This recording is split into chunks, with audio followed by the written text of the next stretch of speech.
Hello everyone, welcome to Vats education. हमने अपने last वाले लेक्चर में क्रॉस प्रोडक्ट के बारे में अंडरस्टैंड किया था। हमने डिस्कस किया था कि जब भी हम क्रॉस प्रोडक्ट करते हैं दो वेक्टर्स का, तो जो भी क्वांटिटी आती है वो एक वेक्टर क्वांटिटी होती है। मींस उसकी डायरेक्शन भी होती है और मैग्नीट्यूड भी होता है। अब उसकी डायरेक्शन निकालने के कौन कौन से फॉर्मूले हैं, हमने दो रूल्स डिस्कस किए थे, right hand thumb rule and right hand screw rule. I think वो आपको क्लियर हो गया था। आज हम उन रूल्स को किस तरह से अप्लाई करते हैं। मान लो आपके पास यूनिट वेक्टर्स हैं आई, जे और के कैप्स, उसमें हमें वो अगर रूल अप्लाई करने हैं डायरेक्शन फाइंड आउट करने के लिए, तो हम उन्हें कैसे अप्लाई करते हैं, आज उसके बारे में हम अंडरस्टैंड करेंगे। देखो, क्रॉस प्रोडक्ट पहले होता क्या है। मान लो आपके पास ये ए वेक्टर है, बी वेक्टर है, तो क्रॉस प्रोडक्ट कैसे निकलता है, ए का मैग्नीट्यूड, बी का magnitude, sine of angle between them, और साथ में एन कैप मीन्स उसकी डायरेक्शन। क्लियर है। अब देखो, हम कुछ स्पेशल केसेस ले रहे हैं। मान लो जो वेक्टर हैं ए और बी वो एक दूसरे के क्या हैं, पैरेलल हैं। पैरेलल हैं दो वेक्टर, इट मीन्स उनके बीच का एंगल क्या है, 0 डिग्री। ठीक है, तो देखो ए क्रॉस बी किस तरह से निकलेगा फिर, ए वेक्टर का मैग्नीट्यूड, बी वेक्टर का magnitude, sine of angle between them is 0, तो साइन 0। हमें पता है साइन 0 की वैल्यू कितनी होती है, 0 के बराबर। तो ए वेक्टर क्रॉस बी वेक्टर की वैल्यू क्या आ गई, 0। ठीक है, तो इट मीन्स अगर कोई दो वेक्टर के बीच में क्या है, अगर वो पैरेलल हैं तो उनका जो क्रॉस प्रोडक्ट है वो क्या आएगा, 0 आता है, बिकॉज उनके बीच का एंगल क्या हो गया, 0, और साइन 0 क्या होता है, 0। क्लियर है आपको। ओके, अब देखो अगर हम यूनिट वेक्टर की बात करें, देखो आपको ये भी याद रखना है, ये जो 0 है ना, ये एक वेक्टर क्वांटिटी है। ठीक है, कई बार शॉर्ट क्वेश्चंस में आ जाता है। अब देखो यूनिट वेक्टर की बात करें, अगर हम यूनिट वेक्टर की फॉर्म में, तो यूनिट वेक्टर में कर रहे हैं, मान लो आई cross I cap cross I cap आपको निकालना है, तो क्या कैसे फाइंड आउट करोगे आप। ये यूनिट वेक्टर है एक्स एक्सिस के अलोंग। ठीक है, आई और आई मीन्स दोनों के बीच में एंगल कितना है, 0 है। तो देखो इसका पहले मैग्नीट्यूड, इसका मैग्नीट्यूड 1 होता है यूनिट वेक्टर का, है ना, वो डायरेक्शन शो करता है सिर्फ। और जे आपके पास आई कैप है, इसका भी क्या है, magnitude 1, sine of angle between them is 0, तो वैल्यू कितनी आ जाएगी, 0। क्लियर। तो आई क्रॉस आई किसके बराबर होगा, 0 के बराबर।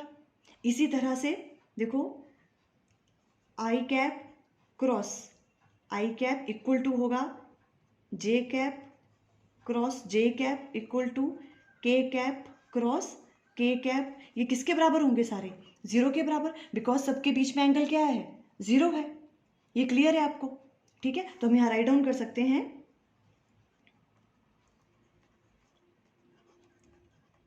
Cross product of two parallel vectors is 0। क्या होता है उनका क्रॉस प्रोडक्ट, 0 होता है। ये क्लियर है आपको। ओके, अब देखो व्हेन वेक्टर्स आर परपेंडिकुलर, अब मान लो दो वेक्टर ए और बी क्या हैं, परपेंडिकुलर हैं एक दूसरे के। अगर परपेंडिकुलर हैं तो इसका मतलब क्या है, थीटा की वैल्यू कितनी है उसमें, 90 डिग्री। ठीक है, और हमें पता है साइन 90 किसके बराबर होता है, 1 के बराबर।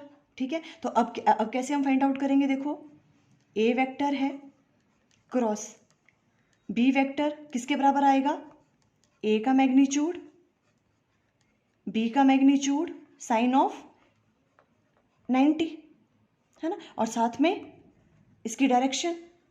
तो इसकी वैल्यू किसके बराबर, मान लो ए का मैग्नीट्यूड आपने ए ले लिया, बी साइन 90 की वैल्यू क्या होती है, 1, और साथ में यहाँ पे क्या आ जाएगा, एन कैप। ये आ गया आपके पास ए क्रॉस बी की वैल्यू। और हम डायरेक्शन कैसे फाइंड आउट करेंगे, वही वाले rule, right hand thumb rule या right hand screw rule. Clear है। अब देखो हम अगर यूनिट वेक्टर की बात करें, यूनिट वेक्टर, अगर यूनिट वेक्टर की बात करें तो अब देखो, ये देखो आई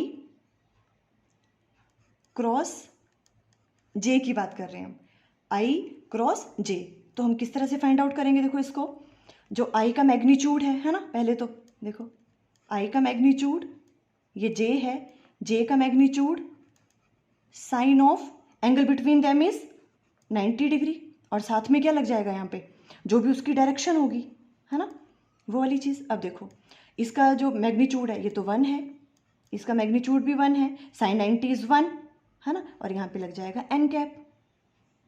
अब हमें ये वाली वैल्यू फाइंड आउट करनी है, मीन्स हमें क्या फाइंड आउट करना है, इन सब की वैल्यू क्या आ गई, 1 के बराबर, ठीक है। पर अब हमें इसमें क्या है, आई क्रॉस जे, बट ये तो क्या है, ये वेक्टर क्वांटिटी है ना, 1 तो इसकी वैल्यू आ रही है, ठीक है, 1 आ रही है, बट ये आंसर नहीं हो सकता, क्यों, क्योंकि ये एक वेक्टर क्वांटिटी है, तो हमें इसकी डायरेक्शन भी फाइंड आउट करनी पड़ेगी। अब आई क्रॉस जे की डायरेक्शन हम कैसे फाइंड आउट करेंगे, देखो ये है आई क्रॉस जे। इसके लिए देखो अब हम वो रूल्स अप्लाई करेंगे। इसके लिए हम सबसे पहले क्या करेंगे, देखो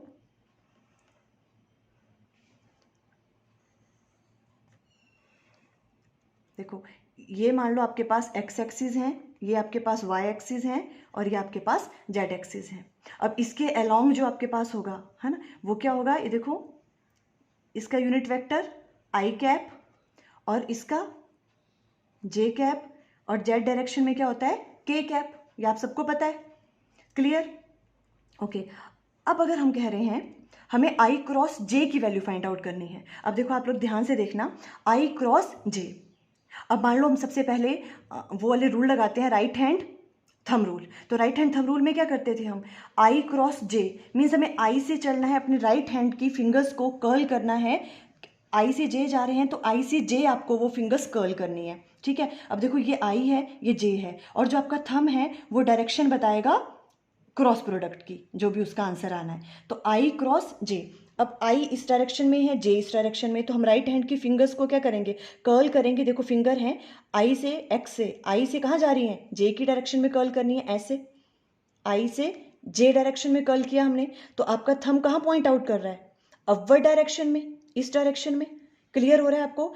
आई से हम कैसे जा रहे हैं, जे से, और थंब आपको डायरेक्शन देगा क्रॉस प्रोडक्ट की, ये राइट हैंड थंब रूल है, मीन्स अपवर्ड डायरेक्शन में। अब देखो इसमें ये एक्स एक्सिस है, ये वाई एक्सिस है, जेड एक्सिस है, जेड एक्सिस ये जो होता है ये आपका ये कौन सी डायरेक्शन शो करता है, मीन्स ये अपवर्ड, है ना, पॉजिटिव पॉजिटिव। आप किस तरह से बताओगे, तो हमने पेपर में इस तरह से बताया है, 3D में क्या होता है ये अपवर्ड डायरेक्शन में, और अगर हम इसे इस तरह से यहाँ पे राइट डाउन कर लें ऐसे करके, और ये क्या होता है आपके पास, ये माइनस के होता है, माइनस जेड डायरेक्शन, ठीक है, अगर इनवर्ड जा रहा है वो, और ये क्या है आउटवर्ड डायरेक्शन में जेड डायरेक्शन। तो मीन्स जब हमने आई से लेके जे तक किया तो ये कौन सी डायरेक्शन आ रही है, पॉजिटिव जेड एक्सिस, और जेड एक्सिस के अलोंग यूनिट वेक्टर क्या होता है के कैप। तो इट मीन्स आई क्रॉस जे किसके बराबर आ गया, के कैप के बराबर, क्लियर हुआ आपको। देखो अब हम नेक्स्ट वाला केस लेते हैं तो आपको ज़्यादा, अच्छा हाँ, अगर हमें अभी सेकंड वाला रूल लगाना है, अब वो भी लगा सकते हो, right hand screw rule. Screw rule में क्या करते थे हम, देखो मान लो इस तरह से है ये वाली चीज़, है ना, इसमें हम क्या करते थे, आई से जे जा रहे हैं तो हम स्क्रू को कैसे करेंगे मूव, आई से जे ऐसे ऐसे मूव करेंगे, ठीक है। तो ये ऐसे मूव हो रहा है एंटी क्लॉकवाइज, तो ये क्या होगा, ये किस तरफ पॉइंट करेगा, बाहर की तरफ को, है ना, आउटवर्ड डायरेक्शन में, और वही इट मीन्स किस तरफ को है, पॉजिटिव जेड एक्सिस की तरफ। तो इसलिए यहाँ पे हमने राइट डाउन कर लिया के कैप, ओके। अब सेकंड है आई क्रॉस जे हो गया, अब हम कर रहे हैं जे क्रॉस के।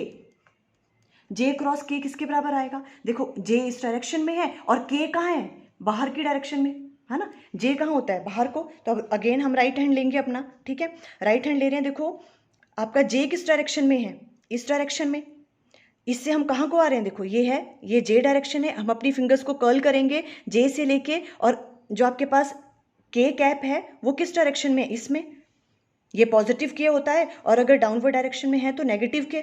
तो हम जे से कहाँ जा रहे हैं, के में, इस डायरेक्शन में, क्लियर हो रहा है आपको। जे से कहाँ जा रहे हैं, जे क्रॉस के, जे इस डायरेक्शन में है, फिंगर को कर्ल करेंगे जे से लेके के तक, तो इस डायरेक्शन में जा रहे हैं, और आपका जो थंब है वो पॉइंट आउट कहाँ हो रहा है, एक्स एक्सिस के along, means I cap.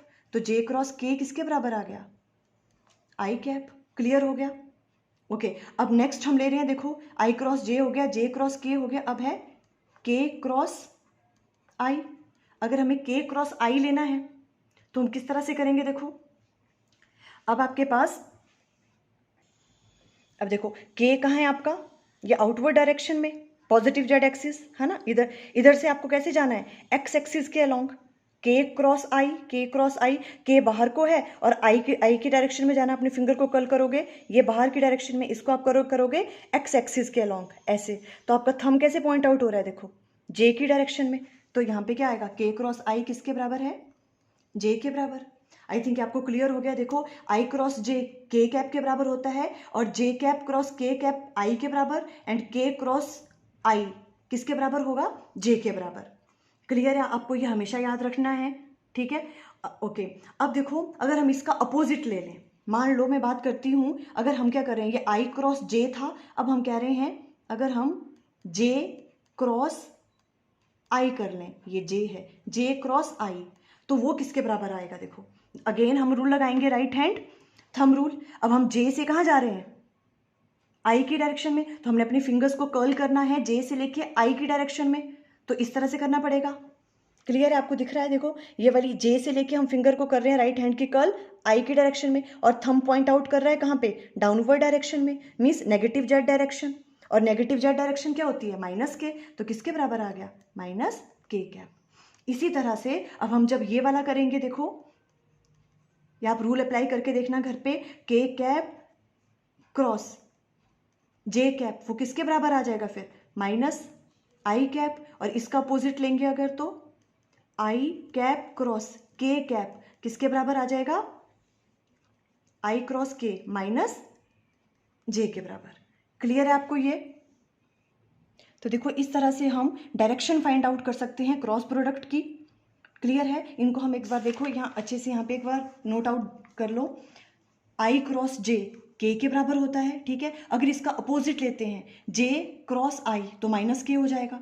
J cross के आई के बराबर, और के क्रॉस जे अगर इसका अपोजिट लेते हैं तो माइनस आई, इसका अपोजिट हो जाएगा। के क्रॉस आई जे है, तो आई क्रॉस के किसके बराबर हो जाएगा, जे के बराबर। क्लियर हो गया आपको ये, ठीक है। आपको इस तरह से याद रखना है। देखो हमने अंडरस्टैंड भी कर लिया रूल लगा के कि किस तरह से ये डायरेक्शन हम फाइंड आउट कर सकते हैं। क्लियर है। अब देखो यहाँ से एक चीज़ हमें पता लग रही है, अगर हम राइट डाउन करें यहाँ पे ए क्रॉस बी, क्या ये इक्वल होगा बी क्रॉस ए के, नहीं होगा इसके इक्वल, है ना। कैसे नहीं होगा, बिकॉज ए क्रॉस बी की डायरेक्शन जो है बी क्रॉस ए की डायरेक्शन से क्या होगी, अपोजिट होगी, है ना। तो ये इसके बराबर नहीं है। इवन हम ऐसा कह सकते हैं कि A vector B vector equal होगा minus of B vector cross A vector के। क्लियर है। तो इससे क्या पता चल रहा है हमें कि जो क्रॉस प्रोडक्ट है, हम यहाँ पे राइट डाउन कर लेते हैं, देखो cross product of two vectors is anti commutative, ठीक है, एंटी कम्यूटेटिव है ये, बिकॉज ए क्रॉस बी किसके बराबर नहीं है, बी क्रॉस ए के बराबर नहीं है, क्योंकि इनकी डायरेक्शंस क्या होंगी, अलग अलग होंगी, ठीक है। ये भी आप चीज़ याद कर सकते हो, नोट कर लो इसको भी, बिकॉज ये भी कभी कभी क्वेश्चंस में पूछ सकते हैं, ठीक है, कि क्रॉस प्रोडक्ट जो है कम्यूटेटिव है या नहीं है। डॉट प्रोडक्ट तो था, बट जो आपके पास क्रॉस प्रोडक्ट है वो नहीं है, बिकॉज उनमें डायरेक्शन क्या हो जाती हैं, डिफरेंट हो जाती हैं। क्लियर है। अभी देखो अगर आपको इस तरह से क्वेश्चन आ जाए, अगर देखो हम सिंपल से क्वेश्चन ले रहे हैं, मान लो आपके पास ए वेक्टर है, ए वेक्टर आपके पास जो है 2i कैप है मान लो, और आपके पास जो बी वेक्टर है वो क्या है, आपके पास 6j कैप है। अब आपको कह रहे हैं फाइंड ए वेक्टर क्रॉस बी वेक्टर, तो आप कैसे फाइंड आउट करोगे, देखो ए वेक्टर क्रॉस बी वेक्टर किसके बराबर आ जाएगा, ये इनके मैग्नीट्यूड को मल्टीप्लाई कर देंगे, 6 2 ज़ा 12, और साथ में क्या आ जाएगा, आई cap cross J cap. Clear है। ये क्या आएगा सॉल्व करके, 12 आई क्रॉस जे, हमें पता है आई क्रॉस जे किसके बराबर होता है, के कैप के बराबर, तो आंसर ये वाला आ जाएगा, ए क्रॉस बी। ये आपके पास आंसर आ गया। क्लियर है। है ना। अगर अभी आपको कोई दे दे कि अगर यहाँ पे आपके पास जे कैप है और यहाँ के कैप है, तो जे क्रॉस के 12 तो आएगा ही आएगा, इनके मैग्नीट्यूड मल्टीप्लाई करके। जे क्रॉस के है तो क्या आ जाएगा यहाँ पे, आई कैप आ जाएगा। अगर कोई अपोजिट दे देंगे, अगर आपको बोले B cross A find out करो, देखो बी क्रॉस ए की वैल्यू फाइंड आउट करो, मान लो इसी क्वेश्चन में आपको कह रहे हैं बी क्रॉस ए की वैल्यू फाइंड आउट करो, तो क्या होगा, इधर तो 12 ही आएगा, बट बी क्रॉस ए कर रहे हैं means J cap cross I cap. तो इस वाले केस में क्या हो जाएगा, 12, ये जे है, हाँ जे क्रॉस आई। अब जे क्रॉस आई किसके बराबर होता है, माइनस के के बराबर, और वो इसकी वैल्यू क्या आ जाएगी फिर, -12 के कैप। क्लियर है। अगर बी क्रॉस ए करेंगे तो इस तरह से, देखो यहां से भी पता चल रहा है कि जो ए क्रॉस बी है वो बी क्रॉस ए के बराबर नहीं होता। ए क्रॉस बी 12 के आया और बी क्रॉस ए क्या आया, -12 के कैप। तो यहां से भी हम कह सकते हैं कि ये क्या है, एंटी कम्यूटेटिव है, ये जो वेक्टर क्वांटिटी जो आपके पास वेक्टर प्रोडक्ट है। क्लियर है। अभी देखो हम जो नेक्स्ट वाले लेक्चर में हम इसके अच्छे से न्यूमेरिकल डिस्कस कर लेंगे। अगर मान लो आपके पास कोई इस तरह से क्वेश्चन दे रखा है, ए वेक्टर जो आपके पास 2i cap plus 3j cap plus 6k cap something i j k, आपके पास सारी वैल्यूज गिवन है, फिर आप क्रॉस प्रोडक्ट कैसे निकालोगे। अभी तो देखो हमारे पास सिंपल था, सिंपल यहाँ पे एक आई वेक्टर, ये वाला आई कैप दे रखा है, जे कैप, तो हमें ईजिली हमने कर लिया। पर अगर वैसे वाले क्वेश्चंस आएंगे तो इस तरह से करना हमारे लिए डिफिकल्ट होगा। उसके लिए एक फॉर्मूला भी होता है, हम उसके बारे में भी डिस्कस करेंगे और कुछ न्यूमेरिकल्स भी डिस्कस कर लेंगे। क्लियर है। ओके, आई थिंक आपको क्लियर हो गया। Okay, thank you.